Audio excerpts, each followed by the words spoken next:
বাংলা সিনেমার গানের আরো এক নতুন মাইলস্টোন দেখা গেল। কিছুদিন আগে মেগাস্টার শাকিব খান অভিনীত লাগে উড়াধুরা গানটি পৃথিবীময় ট্রেন্ডিং এ থাকা 100 গানের মধ্যে 4 নম্বরে এসেছিল। আরো পরিষ্কার করে বলা যায়, ইউটিউবে বিশ্বব্যাপী সেরা 100 গানের তালিকার প্রথম 4-এ এসেছিল লাগে উড়াধুরা গানটি।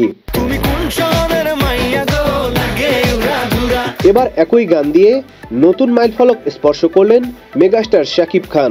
সোশ্যাল মিডিয়াতে লাগে উড়াধুরা গানে রিলস তৈরি হয়েছে প্রায় 10 লাখ এবং চরকির ইউটিউব চ্যানেলে ভিউ ছাড়িয়েছে 100 মিলিয়ন। এই গানের সাফল্যের নেপথ্যে রয়েছেন প্রীতম হাসান ও অন্তরা রায়চৌধুরী। গানটির কথা লেখেন রাসেল মাহমুদ, শরীফ উদ্দিন এবং মিউজিক করেন প্রীতম হাসান ও রাজ্জাক দেওয়ান। শাকিবের সঙ্গে গানটিতে পারফর্ম করেছেন মিমি চক্রবর্তী। গেল ঈদে মুক্তি পায় আলফা আই প্রযোজিত তুফান সিনেমাটি। শাকিব ও মিমি চক্রবর্তী ছাড়াও এতে অভিনয় করেন চঞ্চল চৌধুরী, মাসুমা রহমান নাবিলা, গাজী রাকায়েত সহ অনেকেই।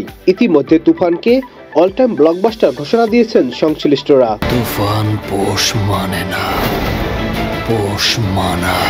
Nadim Hasan, channel I.